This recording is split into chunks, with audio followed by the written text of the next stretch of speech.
Well, we are 2 hours north of Prague in the industrial city of Ústí nad Labem, and the river you can see behind me here is the River Elbe. And just look at the volume of water that is now pouring down this valley. It goes north through the Czech Republic towards Germany and on to Hamburg. And really all the towns and cities that are north of this point are on a state of emergency. The reason why, take a look across the river at these metal flood barriers. These were put in over the last couple of days to protect the apartment blocks on the opposite bank.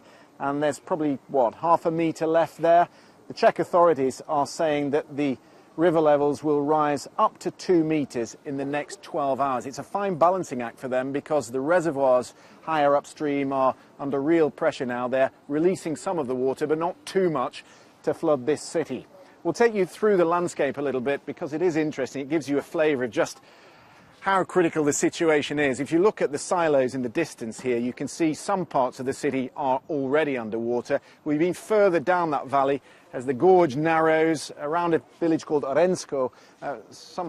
Probably 1,000 people have been evacuated from their homes, and Orensko itself was completely cut off this morning. The city looks as if it's entirely underwater.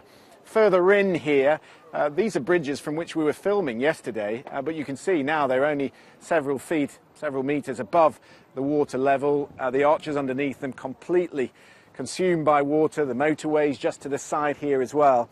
And in the city centre, off to the left of the railway station, a growing sense of urgency, I think, in the past few hours. We've seen a lot of people sandbagging. There are soldiers down there, volunteers as well, who've been urged on Facebook to come out and fulfil some civic duty.